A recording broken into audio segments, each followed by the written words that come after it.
Uh, I saw the greatest minds of my generation shivering, cold, naked in the dawn of a new age.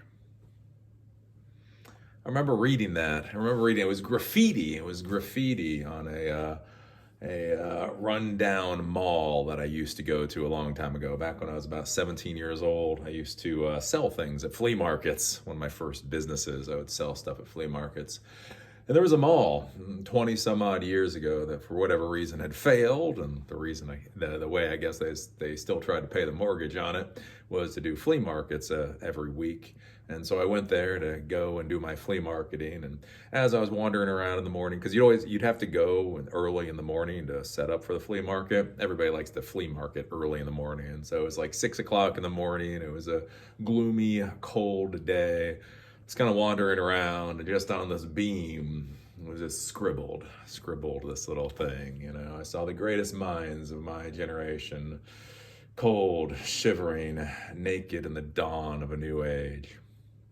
I don't know. It stuck with me. It was one of those, how you see something sometimes, and this was before smartphones. This was before everybody had cameras on them, and I just took the time to memorize that because I was just as I sat there and I saw that at 17 years old, I was thinking, you know. I think that happens to us all. It's kind of funny if you wonder how my brain works. Literally, when I'm 17 years old, I'm not even an adult yet. And I'm already thinking about once my time has passed. But I'm thinking about that a lot lately with the plague, with COVID, with the oncoming depression, with the global trade wars, with everything else. I've just been wondering about the future. I have somebody that I talked to, a business person that I talked to, and we're talking about business and talking about what they were doing with business. And he was like, "Yeah, so what are your plans? What are your plans? What are you doing?" And I was like, I have no idea. I have no idea. Can I be honest with you? Can I be honest? This is Fail Normal now. I don't have any idea. He was like, "Oh, I'm sure you got some plans." And I looked at him and was like, "Yeah, no, I'm about out of plans right at this point in time. I'm really not sure what the hell the future will hold. But I think whatever the future holds, it's not going to be based off of the education and training and experience I've had up until this point. There's paradigm shifts to the world. There's these points, with the world where where things shift, and you've been brought up and you've been trained and you've been educated to interact with the world in one way, and then the world shifts massively, and it's hard for people's brains to shift along with it. I think about this when I was, a teenager and as a young adult. Once everything started shifting to the internet, so personal computers started becoming more and more normal. The internet became more and more normal. Things like emails and all that became normal. Again, when I grew up, emails didn't exist. Faxes were the cool, fancy new technology. But I remember we had one of these old guys in one of the search and rescue teams I was with, and he was like 70 years old. He was like one of the managers, basically figuring out how to do strategy and that type of thing. And I remember we were talking about putting out a newsletter blast. Like, okay, yeah, we're just gonna email everybody the newsletter, once a month, so everybody can keep on board. And it was so funny because he's like, "Yeah, so can you just get that mailed to me?" We're like, "No." In fact, no, we're not going to mail it to you. You can either figure out how to get an email address or you're not going to know what's going on. And it's kind of fun, like right now, I'm sitting there thinking about it. Back then I was very snotty. And I was very young. I was like, "Come on, old timer, get with the program." And now you start to look at the future and you're like, "Oh, am I going to be like that old timer?" There's this weird thing. There's this thing that goes on in people's brains where it's like you've learned how the world should work. That's how everybody thinks. How the world should work. And then when the world moves on, when the world changes, you keep trying to figure out like when it'll get back to normal. I think about this like with some of the baby boomers that I deal with. Like, I don't know, with some of the baby boomers, like there's this idea that the internet is just gonna disappear one day. Oh, this internet fad, this world wide web fad, this internet fad, when this fad ends, people are gonna go back to writing things in cursive on paper. And it's like, yeah, here's the thing. If this internet thing ends, it's gonna be bad. It's gonna be the last thing you're gonna have to worry about is writing things on paper with cursive. It's going to be more important to figure out how you're going to feed yourself or get water or things like that. And I don't know. I'm just sitting here and I'm just wondering, like, what is the future play? My wife and I were planning to go to upstate New York, like at the end of August, right? So we're just going to go up to upstate New York. And we knew with the quarantines and that kind of stuff, we're just going to go, there's a little place that we can go, and we're going to go hiking, and we're going to do all that. And then we looked at what the current rules, the current law or rules. I'm not sure if it's a rule or a law or executive order. There's some big constitutional crises going on right now. But anyways, there's some mandate up in New York State now that if you go to New York State from any of 31 other states, that you're required to do a 14-day quarantine. When you get into the state, you are required to fill out paperwork saying where you're going to stay and some other information. If you don't fill that out, it can be a $2,000 fine if you don't fill out that paperwork. And then if they find that you're not doing a 14-day quarantine, when you do a 14-day quarantine, they want you on premises. They basically want you in your apartment or in your hotel room or whatever else. And if you're found to be outside of that, you can get a $10,000 fine or 15 days in jail, which is kind of curious for a number of other reasons. And so we've just been sitting there and been like, wow. So basically when you go into New York State, you're supposed to give your license plate information and all that. And then they have a snitch line. They have a snitch line. Cause yeah. And so basically like people in New York State who see people that they think should be quarantining that aren't, they actually have a snitch line where they can plug in the information for like your license plate or whatever else. And obviously if you go into New York State and you give your information and then 7 days later, your license plate is sitting at the local park, and you can run into some problems. And then you sit there and you're like, wow, I mean, it's that kind of shutdown. And then they're talking about rolling back other things. And then we have we're up to like 13, 14% unemployment. And that's 13 or 14% unemployment with a lot of employees that are still employees simply because the government has thrown so much money at these companies to keep them as employees. And as soon as that money runs out, they're going to be laid off too. So they're going to be up to 20+% unemployment. And then you sit around and you think about how our economy has been created over the past decade or so. And one of the big concerns that I have with the economy is so much of our economy is now based off of luxury. It's kind of interesting. Again, like when I was growing up, not that it wasn't there wasn't luxury, but it felt much more like the economy was built off of things that if people didn't necessarily need, they really, really, really wanted, right? I mean, cars and refrigerators and houses and clothing and that kind of stuff.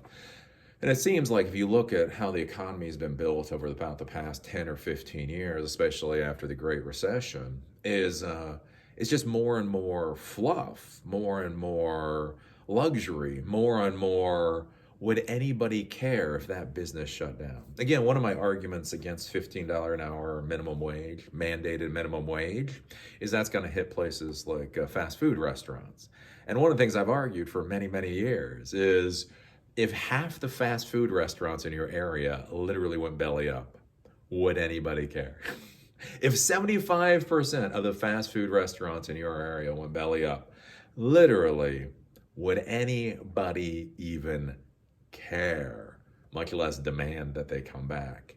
And I look at so much of what it seems like the economy is built off of right now, and it seems like so much of the economy has been built off of all of this, like it's almost inertial that we've been spending money because we spent money. Like, because we spent money yesterday, we will spend money today, which means we'll spend money tomorrow. Like, we just gotten used to buying and buying and buying again, like going to Starbucks and buying coffee and going here and buying stuff and buying and buying and buying and buying and buying and buying and buying.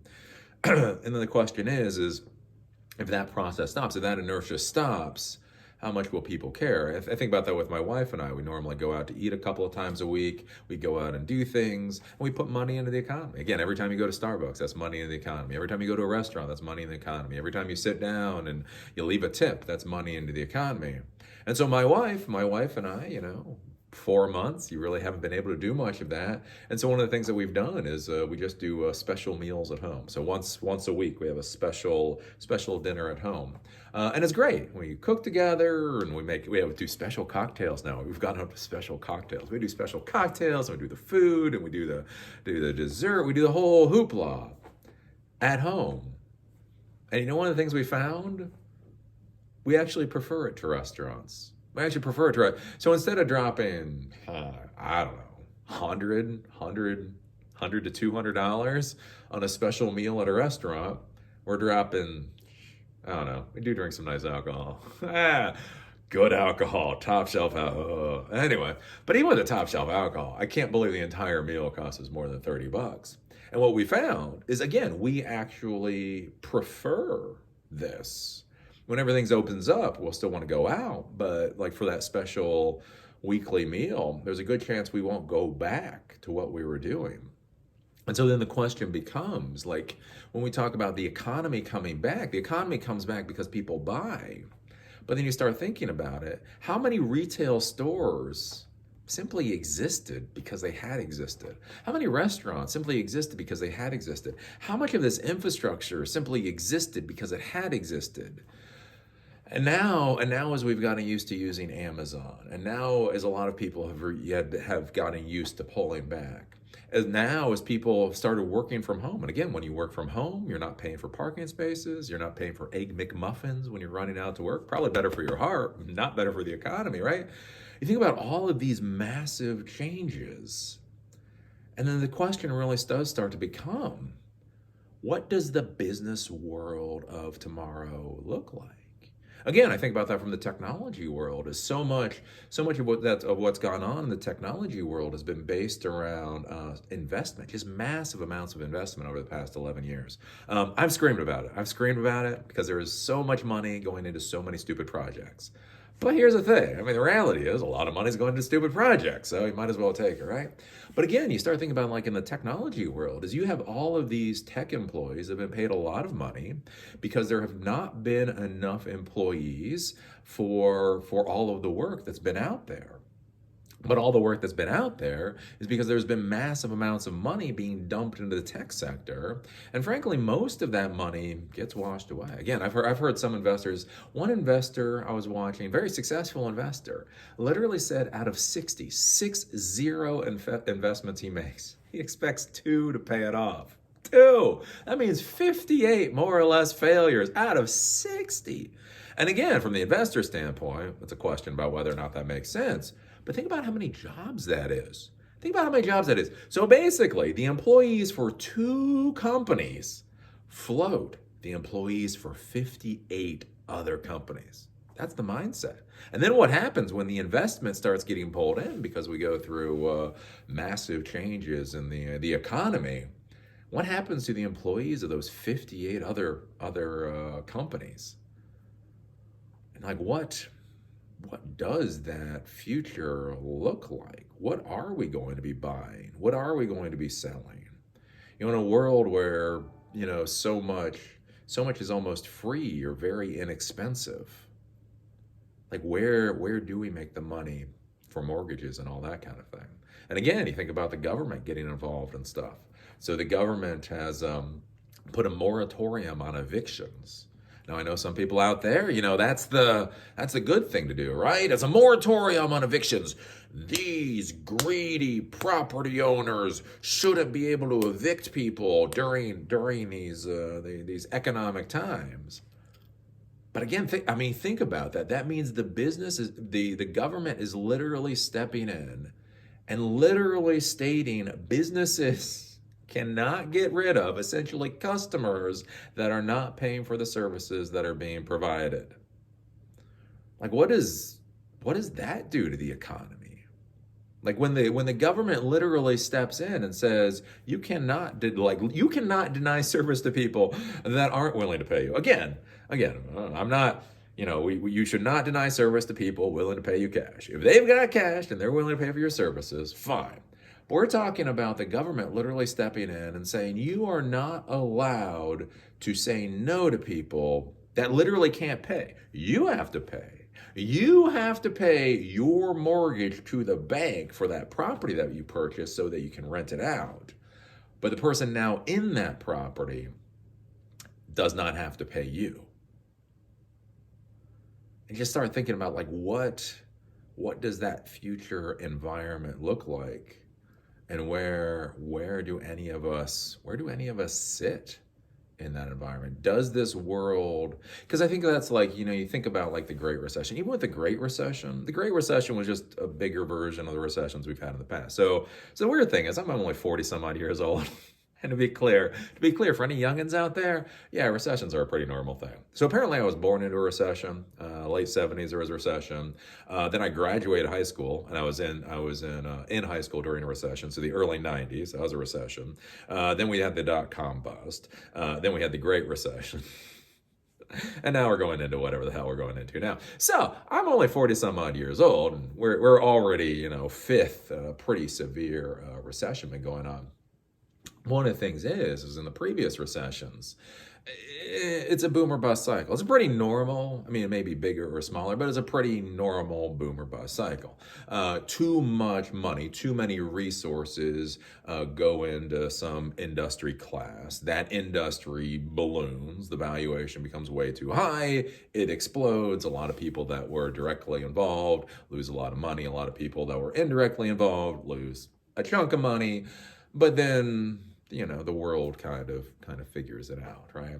But the interesting part there is, again, you may have monetary policy. Again, monetary policy, you may have loans, quantitative easing.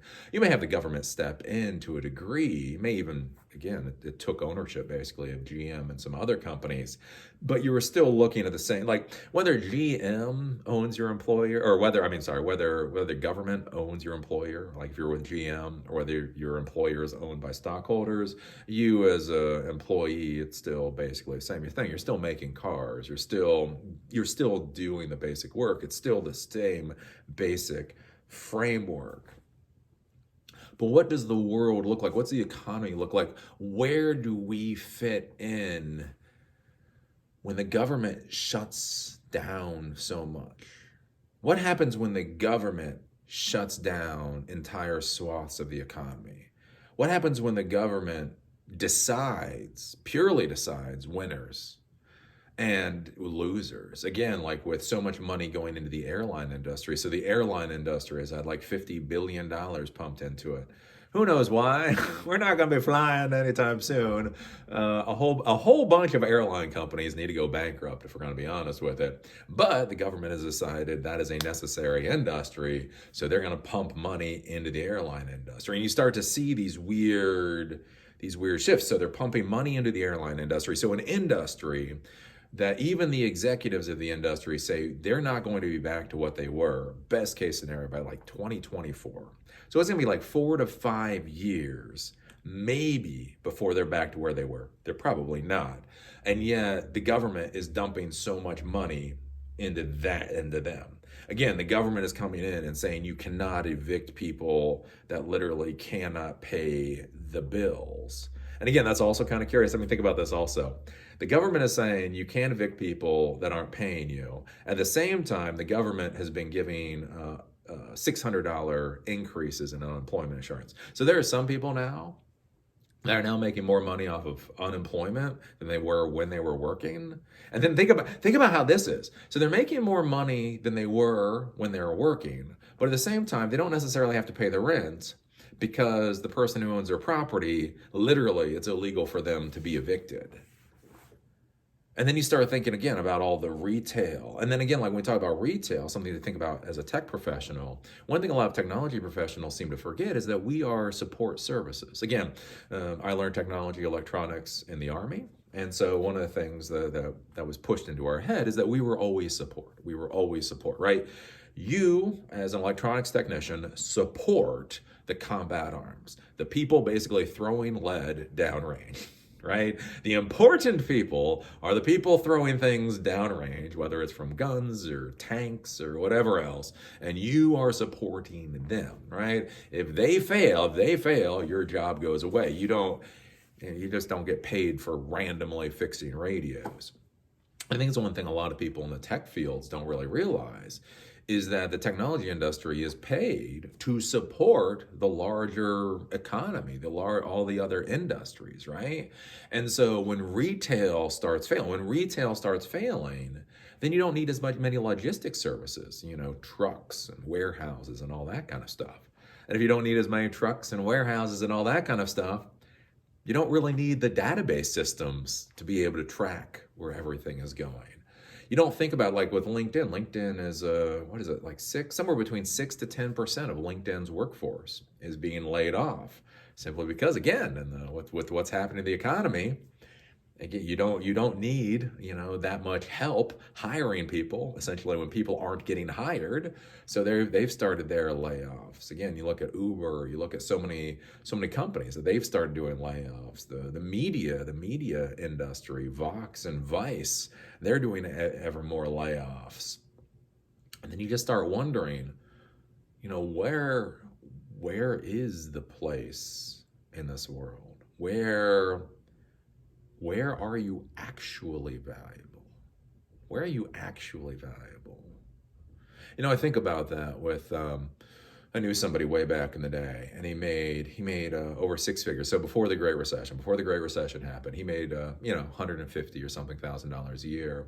Literally because his specialty was finding places. Basically, he negotiated leases for where to build wireless towers, right? So for cell phone signal, cell phone, 4G, LTE, all that kind of stuff, cell phone towers, right? So basically what he would do is these companies would come to him, Verizon or Sprint or whatever else, they would be looking for places to build cell phone towers in a particular area. And so he made really, really, really, really good money because he had the random specialization of being damn good at being able to negotiate, little 50 square foot parcels and be able to lease those things for 40 years or something. And then the funny part was the Great Recession happened, and then all these major companies, they started rethinking how they were paying for things like leasing services and all that. They started bringing it more in-house, doing it themselves. They figured it was less expensive if they did that. And then two, with the Great Recession, they just didn't need to build as many towers anymore. And all of a sudden, he was out of his six-figure job, but he didn't want to do anything else. I'm worth six figures. Eli, I'm worth six figures. It's like, oh no. The skill that you have was worth six figures a couple of months ago. Right now, you might only be worth minimum wage. How's your wrist? How's your wrist? Are you good at flipping burgers? Might be able to get you a $10 an hour job flipping burgers. Because that's the thing. Nobody needs that other thing. And you just start thinking about that. Naked in the dawn of a new age. And are you thinking about the world in the right way? That's so much. That's so, because again, when you talk with older people, and the interesting things that I've seen with the whole digital transformation is they just think of things weirdly. They just think of things, again, if it's not on paper, if there's like these very, there are these things that you have to do. Like I think about with, there's this guy, Chris Pirillo. Chris Pirillo was famous on YouTube a long time ago. He was a big tech YouTuber a long time ago. Now he talks about Legos on YouTube and gets a couple hundred views. But anyways, he did a conference. He did something called a vlog. I think it was a Vlogger Fair. Yeah, Vlogger Fair years ago. And I went to the first Vlogger Fair.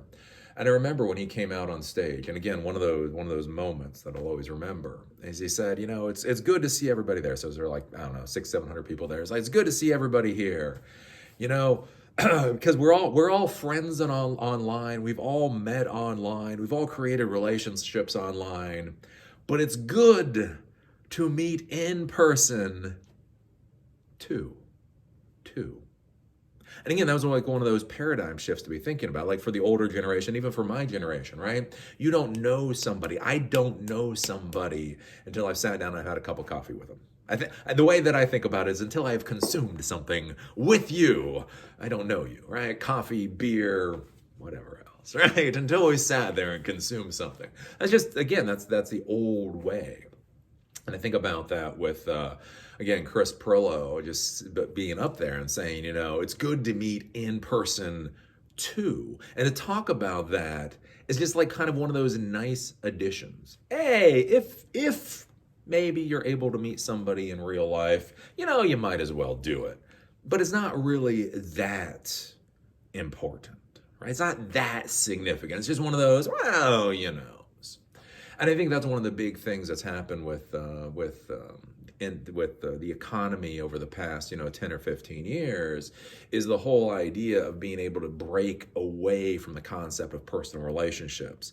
Whether you think about Upwork, whether you think about Uber, when you think about Grubhub, when you think about so many of these services, basically this idea that in order to buy and sell services, to trade, you don't actually need to have a personal relationship with the person on the other side. You don't actually have to have personal trust. Like star ratings can replace personal relationships. I think that's been very significant and very powerful. And I've seen that with a lot of the older generation, that they can't get past, like the idea of doing meetings on Skype.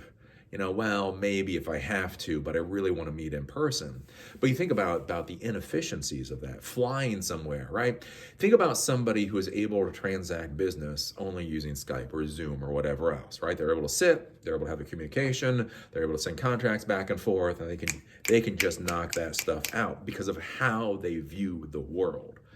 Compare that to somebody that actually has to get on a plane for every transaction. Right? So you have one person that is used to using Zoom, used to using these modern technologies, and they can do 10 transactions in a day, easy, half asleep, right? Hey, how you doing? Okay, so where are you at? What are you doing? What are you offering me? Can we get that price down a little lower? Oh, you can do it for that price? Good, shoot me over the contract. We'll get this done today, right? Imagine somebody can just do that 10 times a day. Versus somebody that no, I've got to meet people in person, right? You don't know somebody until you've shaken their hands. A best case scenario, you might be able to close one deal a day. You got to fly, or you got to drive, or whatever. You got to get the lunch. You got to go to the bathroom. You got to figure out where the people are. You got to have the conversation. Oops, somebody's late. Oops, somebody's sick. And again, a lot of it's how you think about the world. People that were very good shaking hands. People that were very good playing golf. People that were very good, that schmoozing. All of a sudden, that skill set becomes almost worthless. It's anachronistic. It's, that's cute. Oh, you got to shake somebody's hand before you'll do business with them. You go for it, Grandpa. Right? And so much, like you start thinking about, okay, well, when we go into the future, then how do we do it? And there are some people out there that are used to it, right? Again, younger people or other people in the tech industry, they've already been shifting. They've already been shifting to the new paradigm for a long time. And so you think about it, they will be more successful in the new paradigm when so many other people are just simply trying to figure out where their place is in the new paradigm, or if they have a new place in the paradigm. And then what happens to the people that don't have a place in the paradigm? That's a hell of a thing. Again, I think about that with Marxism, Karl Marx. I read Capital. I read half of Capital. Let me be clear, Capital's like a big book. I take pride in the half of Capital. Oh, golly, it's a book like that. Anyways, I read like half of Capital. One of the interesting things, he was talking about, is how basically economic disruptions and depressions can be so much worse than actual natural disasters, right? So when there's a natural disaster, when there's a hurricane, when there's a volcano, when there's a tornado, and a factory gets torn down, right? The important thing to understand in that dynamic is that there's still demand for the factory, right? The factory was producing goods at a profit margin. There was a demand for those goods. So if a factory gets destroyed, or even if multiple factories gets destroyed, a lot of money will get pumped in, a lot of money will get invested, because it's known that this is a profitable thing to do, right? One of the interesting things he was talking about is how surplus can actually be so much more damaging than even something like a hurricane or a tornado. And you think about it, it sounds weird. Like why would surplus be worse than a physical disaster? And the reason is because when you have a surplus for whatever reason, the value of the commodity comes down to the point that people decide not to invest in it anymore. Right? So again, you start thinking about this like when there becomes too much of an item. For whatever reason, there becomes too much, it becomes too much food or whatever else, is that people start deciding to invest in other things. Right? So let's say you're building widgets, some kind of widget, and there becomes a surplus of that widget. There becomes too much of that widget. Well, then the problem then becomes is then the factory no longer needs to produce so many widgets because they already have a surplus, which means they start letting employees go. So that means you start letting go people with experience to create those widgets, right? And then, you don't need to invest in the factory, right? So if you have a factory that's really producing goods and producing services and people really want what you're producing, it's profitable, you're going to invest. You're going to invest in the infrastructure, you're going to invest in the logistics, again, you're going to invest in hiring practices and all that. But if you have a surplus, well, you're not going to invest in the equipment anymore. Right? Because why are you going to invest in the equipment if there's no longer a real profit margin? You're not going to invest in the facilities. You're not going to invest in the logistics. You're not going to invest in a lot of things. And so one of the most pernicious things about when you have a surplus is that not only is it not profitable, but you actually start destroying the infrastructure that has been created in order to create that widget, which means in a couple of years, when the demand for that widget may come back for whatever reason, you now no longer really have a quality factory. The factory has gone into disrepair. The employees working in that factory are no longer the most motivated, the most highly qualified. The institutional knowledge has left. So even when the demand for an item may come back, you're not actually able to optimize and produce for that demand anymore. And I think about that with what's happening with the plague or whatever that's going on and all the shutdowns, is again, you start thinking about, with the restaurants and the hospitality industries, and then you think about the logistics, the airline companies, right? Like Boeing and Airbus, apparently they have these massive parking lots right now. Again, they've been producing aircraft that they thought they were gonna ship somewhere. But again, with the travel market, airline market just being decimated, they have now produced far more aircraft than not only is it that the airline companies can accept, they can't even accept but far more than they even need. And again, then you start thinking about that idea of surplus. So we have a surplus of something like aircraft. When we talk about aircraft, these are incredibly expensive things, gadgets, basically, widgets, incredibly expensive, incredibly complicated widgets. And so what happens when you have so much of a surplus for that type of thing? And then again, you have to start letting go employees. You have to start minimizing the amount that gets invested into the factories, into the facilities, that type of thing. People that would have become, aircraft mechanics or whatever else, they decide to go and they do something. They just decide to do something else. And you start to think about what happens with the economy, what happens with our industries, and then where are we?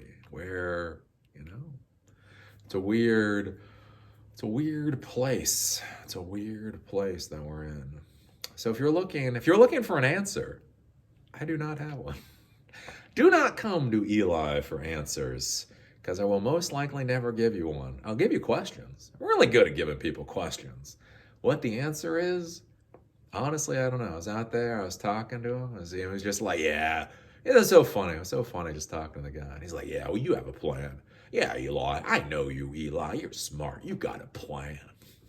I was like, nope. No. I hope my financial dikes and dams survive the current onslaught.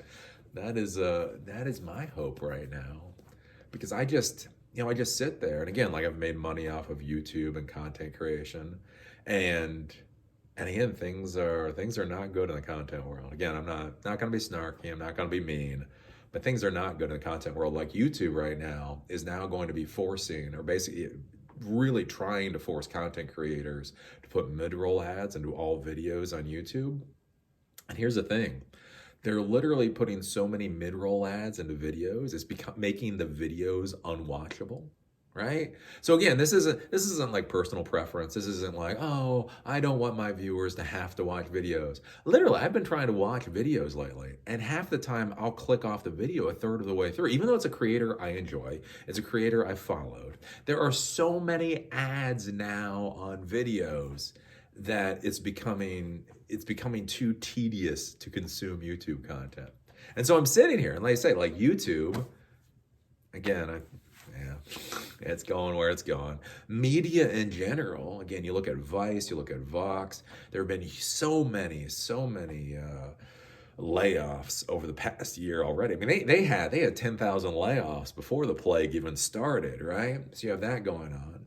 Again, the tech industry, if you actually listen, again, you got the LinkedIn layoffs, you have Microsoft laying off, Uber was laying off, you have a lot of these tech companies, they're trying to hush it up. But if you actually listen, and then again, like knowing the tech industry, we're support services.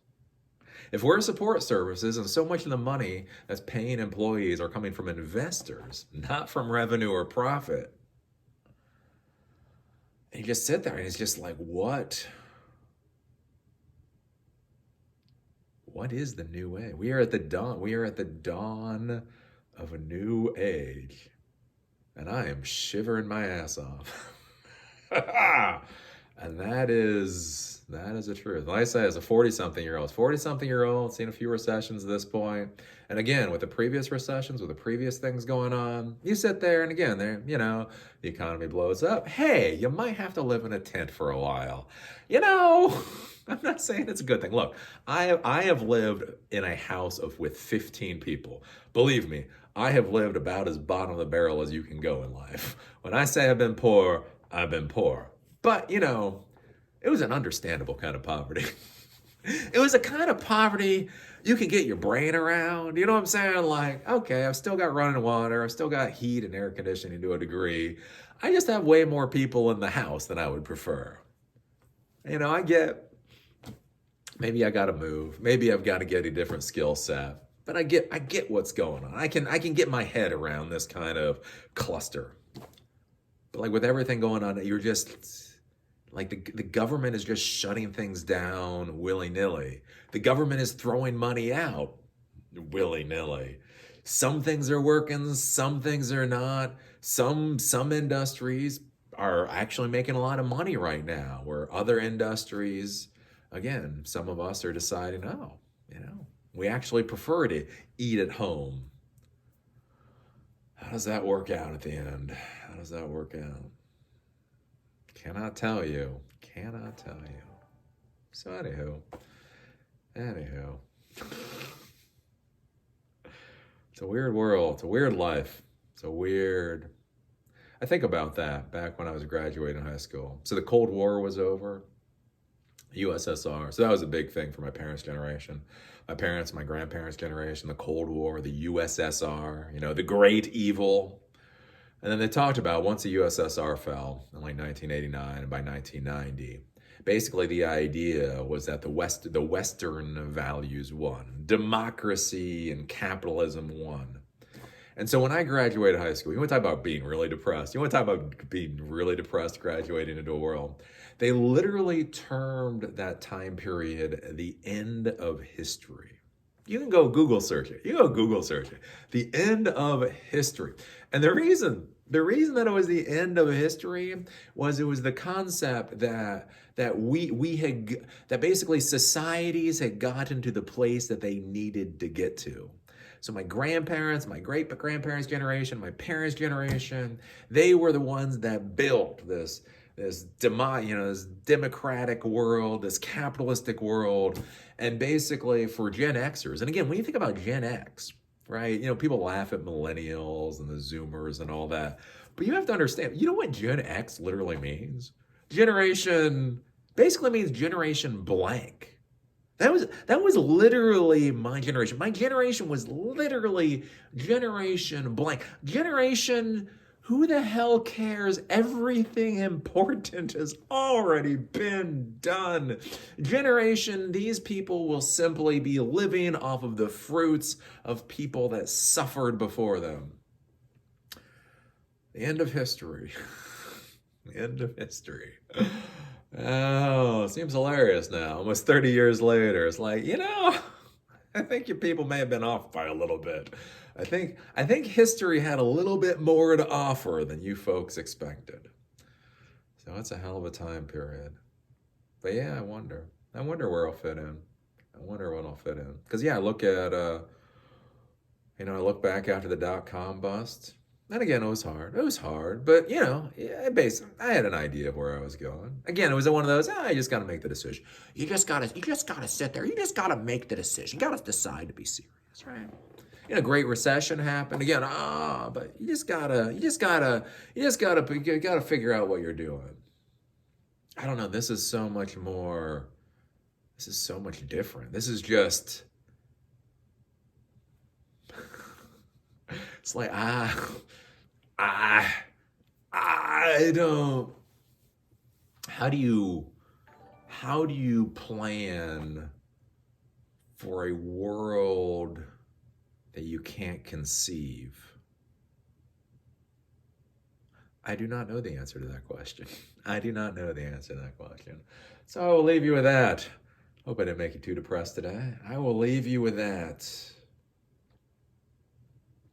I saw the greatest minds of my generation, cold, shivering, naked in the dawn of a new age. Sometimes you're 17, sometimes you're mid-40s.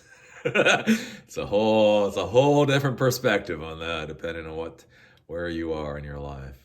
So anywho, with that, I'll see you folks later.